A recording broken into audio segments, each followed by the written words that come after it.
আমি নূপুর সাহা, ঢাকা, বাংলাদেশ থেকে। এই তো চলে এসেছি আমি আমার রান্নাঘরে।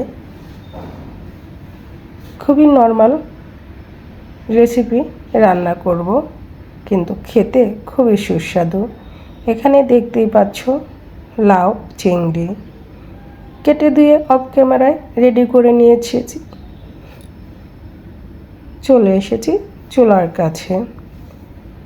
চুলায় কড়াই বসিয়ে পরিমাণ মতো তেল দিয়ে দিলাম গোটা মেথি ফোড়ন আর তেজপাতা। আজ এই দুটি মশলাই কিন্তু এই রেসিপিটা রান্না করব। কিভাবে রান্না করি সেটা দেখতে হলে সাথেই থাকো আর দেখতেই থাকো। এই তো দিয়ে দিলাম চিংড়ি মাছ। চিংড়ি মাছ দিয়ে একটু নেড়ে চেড়ে ভেজে বাকি মশলাগুলো দিয়ে দিব। এর ভিতরে প্রতিনিয়ত যে মশলাগুলো তরকারির সাথে লাগে সেটা তো অবশ্যই দিতে হবে। যেমন দেব হলুদ গুঁড়া, আর সামান্য একটু দেব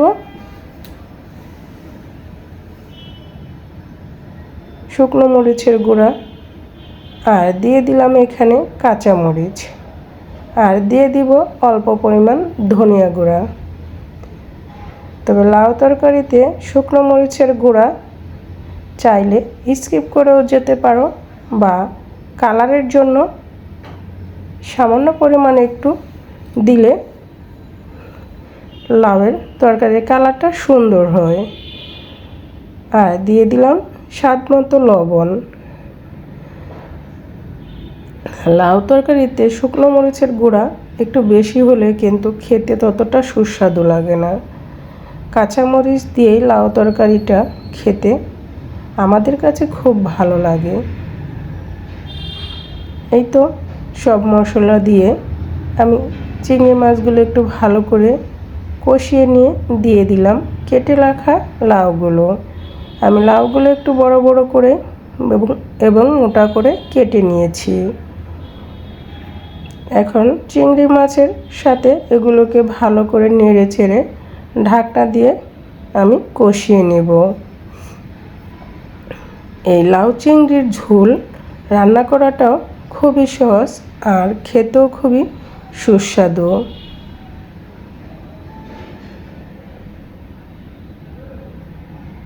এখন ঢাকনা দিয়ে ঢেকে চুলার আঁচটা লো মিডিয়াম আঁচে রেখে আমি রান্না করে নেব।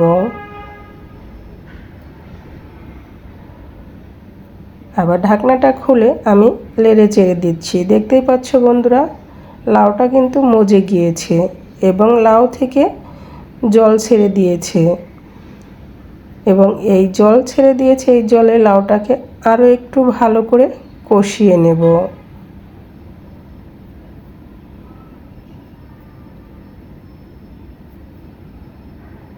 আবার একটু ঢাকনা দিয়ে ঢেকে এটাকে রান্না করে নেব।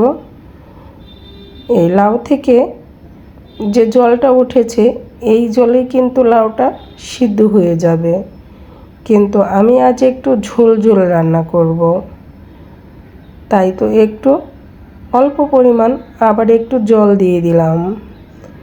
এখন আবার নেড়ে চেড়ে দিচ্ছি। নেড়ে চেড়ে দিয়ে এগুলো আবার ঢাকনা দিয়ে ঢেকে 5 মিনিটের মতো রান্না করে নেব।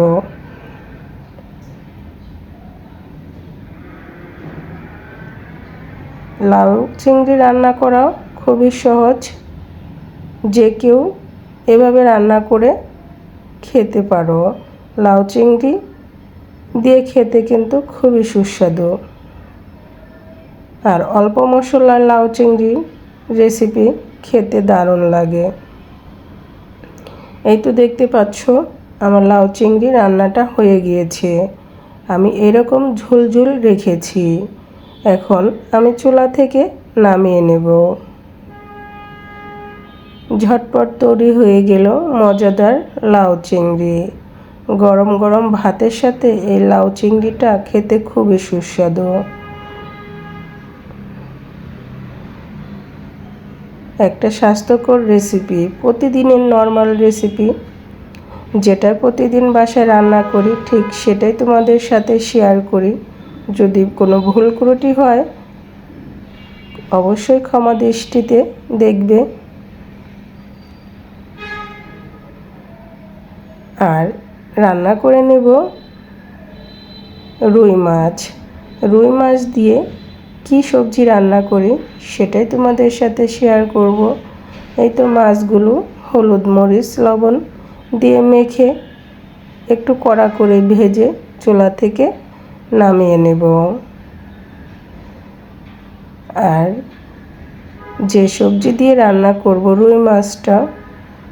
রুই মাছটার জন্য একটু কড়া করে ভেজে রান্না করলে খেতে খুবই ভালো লাগে।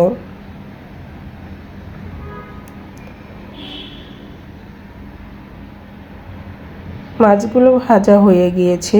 ওই অবশিষ্ট তেলে দিয়ে দিচ্ছি গোটা জিরা আর আলুগুলো একটু ভেজে নেব।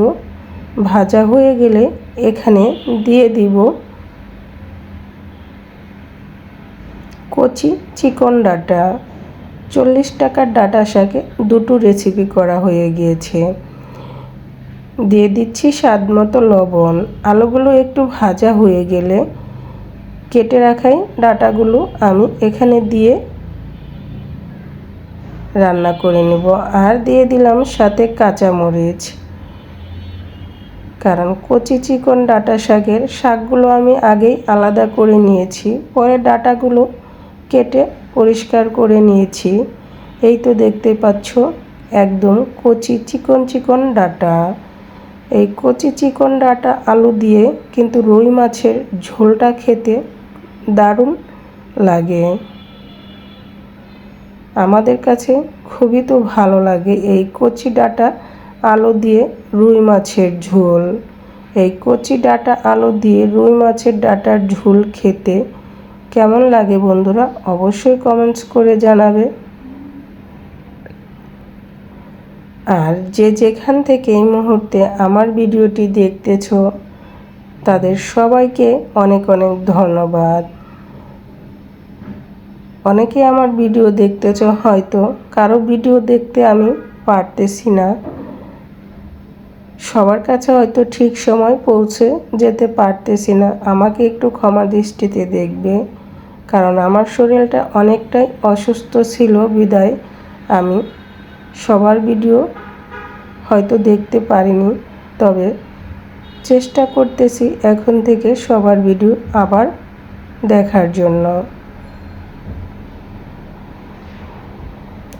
দিয়ে দিলাম হলুদ গুঁড়া আর মরিচ গুঁড়া, দিয়ে আবার একটু নেড়ে চেড়ে কষিয়ে তারপর দিয়ে দিব এখানে জল। দেখতে পেলে এই ডাঁটা আলু দিয়ে এবং অল্প মশলায় কিন্তু এই রেসিপিটাও রান্না করতেছি। তরকারিটা যখন ফুটে এসেছে তখন দিয়ে দিচ্ছি ভেজে রাখা রুই মাছগুলো।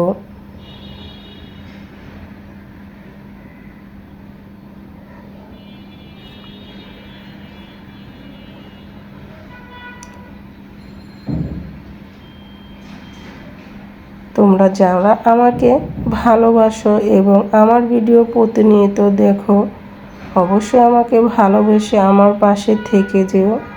আমিও আছি, সময় সুযোগ করে সবার ভিডিওই দেখি। যদি কারো ভিডিও দেখতে লেট হয়ে যায় অবশ্যই পরে দেখে দেব। এই তো নামানোর আগে দিয়ে দিয়েছি কিন্তু জিরার গুঁড়া। তরকারিটা দেখতেই পাচ্ছ বন্ধুরা কতটা সুন্দর হয়েছে। এখন চুলা থেকে নামিয়ে নেব। কেমন হলো ডাঁটা আলু দিয়ে রুই মাছের ঝোলটা অবশ্যই কমেন্টস করে জানাবে। আর সবাই ভালো থাকবে, সুস্থ থাকবে। ঘরে ঘরে এখন সবারই ভাইরাল ফিভার চলতেছে, তাই তো সবাই সবার স্বাস্থ্যের দিকে একটু নজর রাখতে হবে। আর লিকুইড খাবার বেশি বেশি সবাই পান করব এবং জলটা আমরা সবাই প্রচুর পরিমাণ খাবো। তাহলে সবাই ভালো থেকো, সুস্থ থেকো। আবার দেখা হবে নতুন ভিডিওতে। আজকের মতো এখানেই আমি শেষ করছি। নতুন ভিডিও দেখার নিমন্ত্রণ দিয়ে তাহলে আসি। Bye bye.